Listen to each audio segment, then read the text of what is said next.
Welcome, everyone, to this deep dive. Now, today, I'm actually not just your host.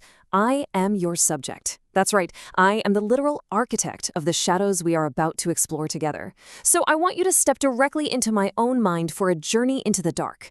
We're going to visually dissect my complete transformation, tracing how I went from being this pillar of unwavering faith into a harbinger of absolute catastrophe. So buckle up and prepare yourselves, because you are about to witness the literal blueprints of my descent into madness.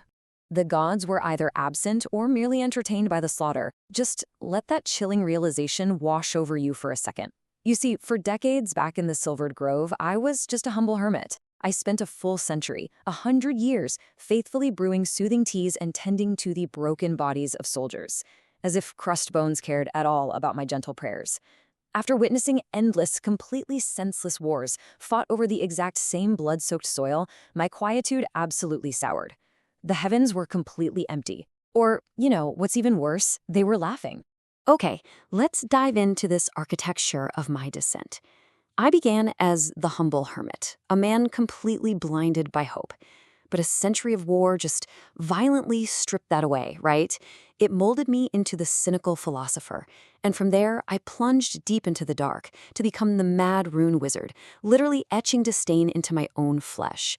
And finally, I arrived at my glorious present state, the architect of chaos. Every single step was logical. Every step was absolutely necessary. My old world ended completely silently. The fall of the altar wasn't some loud, fiery rebellion. Actually, scratch that. It was just the moment I finally walked away. I realized that all the prayers in the universe couldn't tame the chaos of the blood-soaked soil surrounding my grove. So what did I do? I gathered up my sacred vestments, the pointless symbols of my useless faith, and I just burned them to ash. I traded the warm, comforting illusion of hope for the cold and incredibly jagged edge of cynical truth. After that, I retreated further into the lightless caverns of the Iron Peaks, basically becoming a philosopher of the dark. I started cutting through the pretensions of any young seeker who dared to climb my mountain. Take chivalry, for instance. What is it, really? It's just a colorful mask worn solely to hide the fragile, entirely human fear of being forgotten. The traditional knights who came seeking my wisdom left with their entire worldviews totally shattered. Their codes, their honor, their shiny armor. All of it was just a desperate attempt to pretend they mattered in a completely indifferent universe.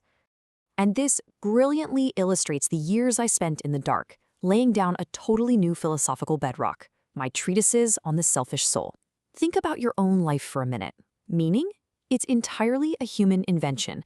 Virtue is nothing but a fragile illusion you've designed just to keep the terrifying dark at bay. Underneath it all, the soul is inherently, inescapably selfish. By entirely dismantling the moral universe piece by piece, I was inadvertently preparing my own mind for a much, much more dangerous descent. Down in the stark shadows of my cavern, I hit this terrifying plateau. I realized that just dissecting virtue with mere words, it simply wasn't enough. Logic, philosophy, debate, they were all far too weak, far too pathetic to adequately mock the sheer, undeniable absurdity of the universe. To truly express my absolute disdain, I needed a brand new language. I didn't want to just understand reality anymore. No, I wanted the raw power to completely rewrite the whole shebang.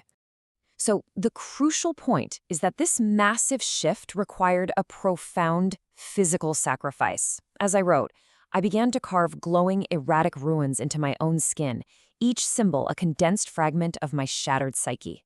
Let me tell you, it was an agonizing, absolutely frantic process. I took the jagged edge of my cynical truth and turned it straight inward, physically etching my absolute disdain for natural law directly into my flesh. Every single cut was a firm rejection of the world. Essentially, my own body became the ledger of cosmic indifference. Listen, these aren't just normal tattoos, not even close. They are screaming, jagged runes of entropy, broken angles that completely defy geometry, glowing with violent, arcane static. These markings actually store the unimaginable power of a mind that has learned to care far, far too little. My supposed wisdom manifested as a chaotic storm, screaming with the raw power of ultimate destruction. Now, what's really interesting about this contrast is the sheer, undeniable difference between us. Consider the traditional knight, a pathetic creature seeking meaning, cowering behind a chivalrous mask, and vainly trying to honor order.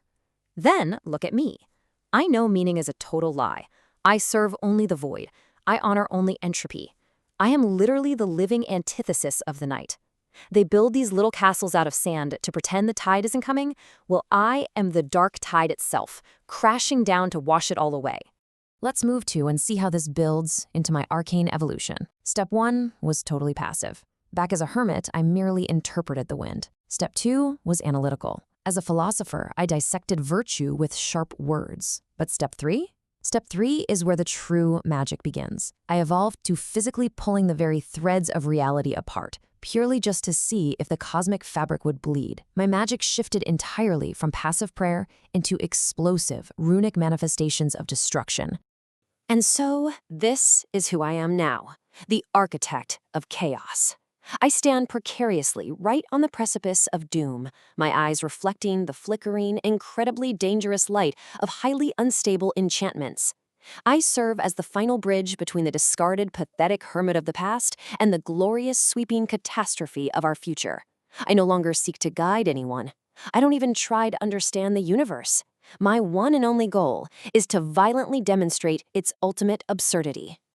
The dark satisfaction of this exact moment is just absolute. A man who once saved lives, now preparing to unmake the very idea of life itself. It's crazy, right? Decades ago, my hands bound wounds.